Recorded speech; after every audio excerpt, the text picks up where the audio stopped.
Welcome back to Stash Rehab. Today we are moving beyond the ick and we've purged everything that we need to get out of the stash so that we have a little bit more of a clean slate.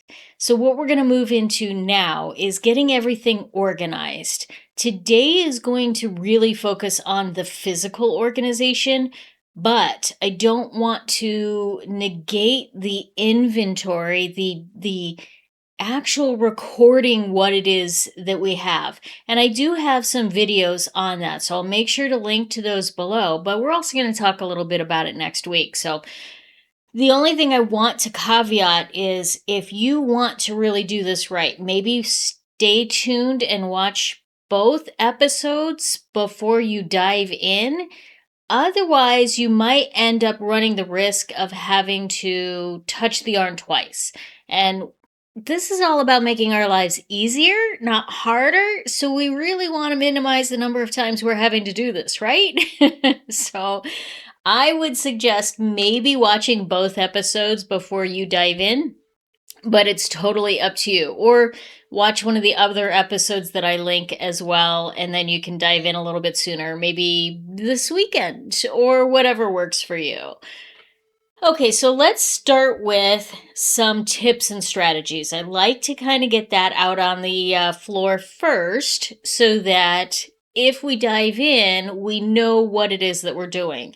And in transparency, I'm not going to do a lot of hands-on in this video. It's mostly going to be chatting with you. I'll be showing you some different things, either physically here in my craft room, or more likely I'll put up some images wherever.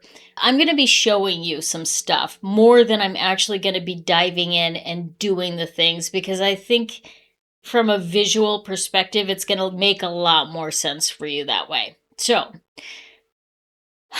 the first thing we have to do is we have to sort of have a game plan. We have to make some decisions before we decide how our yarn is going to get physically organized. The very first thing we have to decide is whether or not it is more important to us to have something that is aesthetically pleasing, that we can kind of see out in the open. It's inspiring, it's Pinterest worthy, it's Instagram worthy, but it might not be the most practical from a preservation standpoint.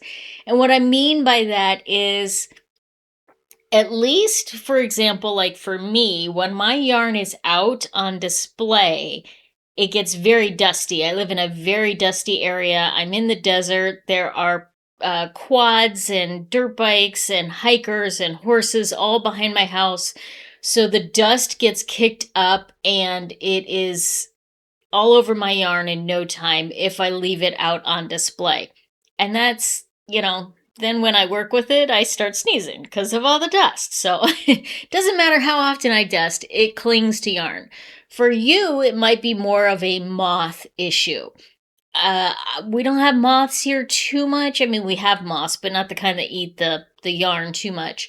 But that might be a reason that you want to put it away and protect it more so than having it out on display. The third factor might be just, frankly, space. You don't have a space where you can put it out on display. And so it does need to be in a closet or in bins that are more storage oriented rather than on a shelf made all pretty. So make that decision for yourself, and it doesn't have to be one or the other. I have space where I have certain yarns that are on display because they do inspire me, even if I'm never going to use them. They are the pretty yarns, the hand-dyed yarns, the yarns that it's not likely that they're going to go into a project, but they're visually stunning and I like to look at them. So I'm going to have those out on display, or I'm going to rotate through them. I might display ones that I know that I'm going to be using fairly soon so they get rotated through. Whereas the other yarns that maybe I'm not going to on a regular basis, or maybe they're out of season yarns, then I will put those away because I have more space to store yarn where it is not that I can see it on a regular basis. So don't think that it has to be all or nothing. It absolutely does not. There is no one size fits all storage solution. It just doesn't exist. And you don't have to have shelves and shelves with everything out on the shelves. You can mix it, you can match it, you can do whatever works for you. And frankly, I tend to change it up. I can't, this is probably the third or fourth time that I have organized my yarn since sort of starting this 3 years ago. So it's, sometimes you just change your mind how things want to work, or you try something for a while. That doesn't really work for you, so you have to try something different. Totally okay to do that as well. Just, come back and reference this the next time you do it, and then you've got some new tips and ideas to work from there. Okay, so let's talk about the open concept plans. For those, you can use things like pegboards or hat racks or cubbies or shelves that are open and display them very stunningly. Any of those types of systems work very well for having that sort of open concept kind of thing. And of course, depending on how much yarn you have will determine what size of that you might need. Now, again, I've got several different options. You could see that I had on my desk the cubbies. I had some hat racks that I've displayed some on. Behind me, I have the secretary that has some glass shelves. All of that works for some of the more open concept. The one thing I don't have is kind of just the big bookshelf with all of the pretties. Another thing that I've seen quite frequently are those wooden crates that you can get from Michael's, or I've even seen them at the Dollar Tree. All kinds of different places you can get those wooden crates and stack them up or hang them on your wall. There are some sites, and I will link to those down below, that give you tons of storage options. So I don't want to regurgitate all of that because it already exists out there, but I want to give you some different ideas that maybe have worked for me or I haven't seen talked about out there in the world. So that's kind of what a little bit of this is going to be about. Okay, so the next solution is the closed solution. And that's more of like your totes or dressers or bins that can be closed. You can see here. You can see here, this is what I store most of my smaller weight yarns and the yarn quantities. So like my sports and my fingering and my DK weight yarns, other than the ones that are like, I have too much of that, then that usually goes on the cubby. If it's a larger quantity of that one particular yarn that it doesn't fit in these bins, although, and I'm going to link to these down below, I have found deeper ones now, and I'm going to be investing in some of those so that maybe some of my bigger quantities will also fit in there. These are not quite big enough, though. The bigger ones probably would be fine, but this depth, these are 16 quart, are not deep enough for like the worsted weights or the bigger quantities of yarn. So the bigger sizes, chunkies, those kind of things. So those are the ones that I have stored in the closet space in the bins. And again, I'll show you the here. So those are the ones that they have to go where I can't visually see them all the time. I could put them on the cubbies, but again, dust, and they don't get used that often. So I'm fine keeping them back there in the storage. But one of the reasons that I'm fine with that is because I have all of my yarn inventoried, and I can shop my stash through my computer. I don't necessarily have to, I say I don't have to pull out the bins, but let's be honest, I pull out the bins quite a bit. Because there is something definitely appealing to touching the fibers and visually seeing them outside of just a photo. While my online inventory helps a lot and helps me narrow things down, it is not the end all be all. I do still want to pull them out and see what they look like. Sometimes I just go exploring through them and I discover things that I didn't quite catch on my digital inventory. So it definitely has its place, but yeah, anyway, I'm rambling. So let's talk next. I kind of tipped you off on this, is the sorting strategy. Do you want to sort by color or by weight? And there's even an additional kind of category here for fiber content. I tend to sort by weight first because I have a lot of different weights of yarn. I literally have every weight of yarn possible, from lace all the way up to super bulky. So I need to sort it by weight first, because when I look for yarn, I'm going to look based on weight first. I'm not going to look by color until I know what the weight is. Now, once I have it sorted down by weight, I will sort it by color or by fiber content. Usually fiber content first if it's like I have my acrylics in one bin, I have my cottons in another bin. So I will sort it by fiber content, and then if I still have more than I need, I will break it down into color content. Or if I don't have enough of that fiber content, I might just break it down into color content. That's the way I work. If you have one or two weights of yarn and you tend to rely on just a couple of weights of yarn, you might skip the whole breaking it down by weight and just go to fiber content and or color content, whatever works for you. Again, this is not an end all be all. This is, let's figure out what works for you, because you're individual. Your stash is individual. Your stash is unique to who you are.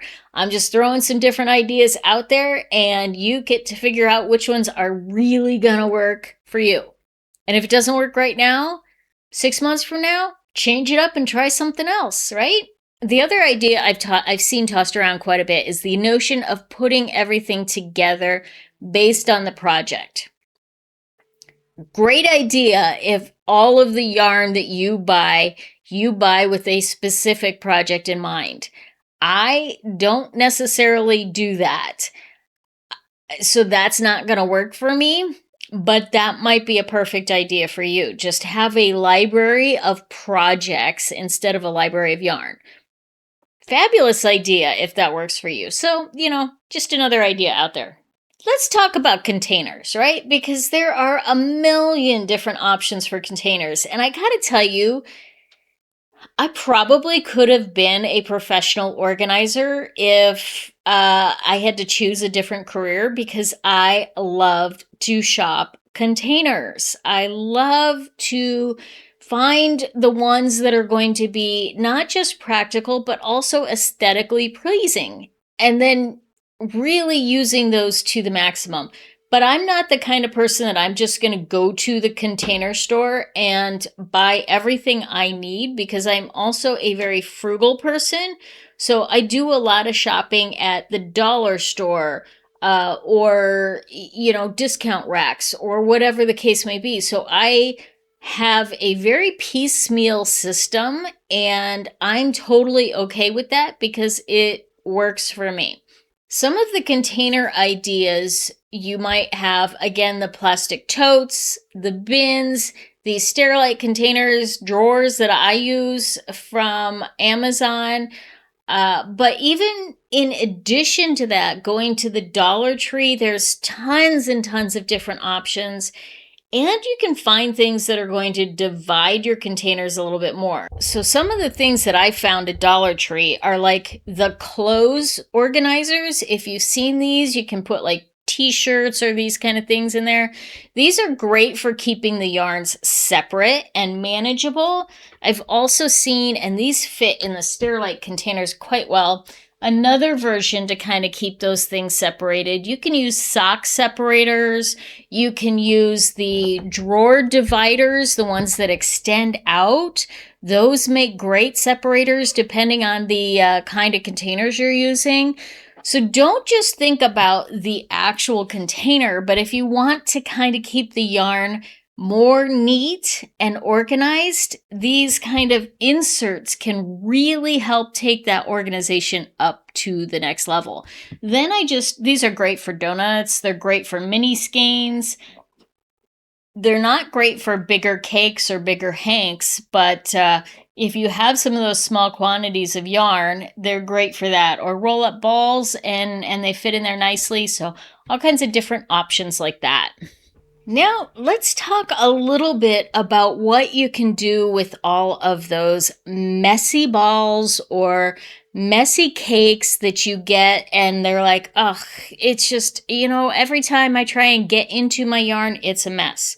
So a couple of things that I've discovered that work very well. One are these wig covers, and you can buy these in bulk on Amazon. I'll link to some of them below, but they're big enough compared to like knee-high socks where you have the really long ones, which may be great if you have multiples, but they're not the most practical. But these wig covers, they're designed for putting on your head before you put your wig on. And they are a great size for skeins or, the larger cakes and those kind of things. So you just take your yarn that kind of gets messy and drop it in there. The other thing I like about these is because they're mostly sheer, you can see what the yarn is inside. And if you have this on a cake, it actually works really well because then you can just do a center pull and it keeps the outside from unraveling. I've tried the hair clips. I've tried the all kinds of different ways to keep them neat and organized. And this is what has worked the best. But I do have another idea that I recently came up with for using up some of your scrap yarn. So when you have the scrap yarn left over and you have a cake of yarn, just wind it through. Here, let me demonstrate for you. Okay, so here we have our cake of yarn, and as you probably know, these things get all kinds of messy. So you're just going to take a piece of scrap yarn, and we're going to use this to kind of keep everything nice and neat and clean. So once you have your scrap yarn threaded on a longer darning needle or something like that, you just take it and go through the middle. This is so easy. I cannot believe I haven't thought of this before. And pull it up, and then you go through the middle again, and you do that, I would say 4 to 6 times. 6 is going to be a little bit better, but it kind of depends a little bit on your scrap yarn. And you just try and get it as much through the center as possible. I'm kind of looking at my camera over here. And space it out evenly. Like I said, 4 is good, 6 is better, just because then you don't have any kind of extra hangies. And once you get around, you just tie this in a bow or whatever works for you. I like a bow because then it's usually easier to untie when I'm ready to use it. And then you kind of just space this out so it's nice and easy. And that just keeps it nice and clean. so that all of the little extra strings, when they kind of start to sag off, you could even use the end of the yarn for sure. I like using up my scrap yarn because it just kind of gives it a little bit more stability, and I'm not using up yarn that I might need for a project. Great idea to kind of keep everything from falling apart. Now, of course, this is just it works for storage. It's not going to work for while you're actually working on a project. But when you have a bunch of cakes and you need to keep them nice and neat, great idea. If I do say so myself. Okay. Moving right along. You also want to keep some bags for storage that is going to be where your whips go. And depending on the size of your whips will, of course, determine the size of the bags. Most of the things that I work on are on a smaller basis, like the sleeves for my denim jackets, or, it's not like a large quantity. Of course, if I'm working on a sweater or something, I might start out or keep my skeins in here, but then kind of expand into something larger as the project grows. So I have different sizes. I also have these cute little mesh bags, and I got both.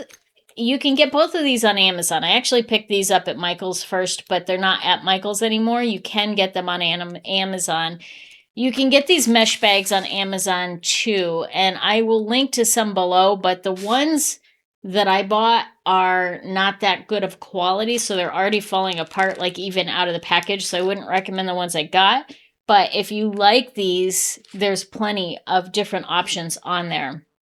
And then, of course, you can use more clear totes for the bigger projects or ones that have bigger skeins. But when you're organizing your whips, you want to make sure that they are in a place that is visible. So I keep all of my whips on my cubbies that are on my desk, so that it's kind of there saying, by the way, don't forget we're here. Now, I do have some that are in my closet because they're in what I call timeout. They're hibernating. So I am not actively working on those, and that's totally okay to I've made the decision to put them away for now, out of sight, out of mind. But I know that I can kind of go to that space and say, what was I working on that I need to pick back up? But the 2 or 3 that are going to be more of an active, ongoing sort of process are going to stay on my cubbies, in my cubbies on my desk, so that they are constant reminders to move those forward and have them at my fingertips so I can do that on a routine basis. So really think about that when you think about where you're storing your whips. If they get stored in bags that are not clear, or in a place that is not visible, or stuffed down on top of each other, you're going to totally forget about them, and then you're not going to work on them, right? Okay, so the homework is to really start looking at your stash and considering where you want to store it, how you want to store it, how you want to get it into a form or fashion that is both usable and inspiring, for sure. And then next week, we're going to talk more about the inventory, because frankly, if I want a green project and I don't know how much green yarn I have in a DK weight, then I either have to make a mess going through my stash again, or I can just have it organized in a way that makes sense in an inventory fashion, not just a physical fashion. So we're going to talk a little bit more about that. I will also link to the videos that I've done about this before, so that if you really I need to get that information, you can go check those out. And that's what I got for you this week. We will talk again next week with that inventory time. Farah, progress out of here.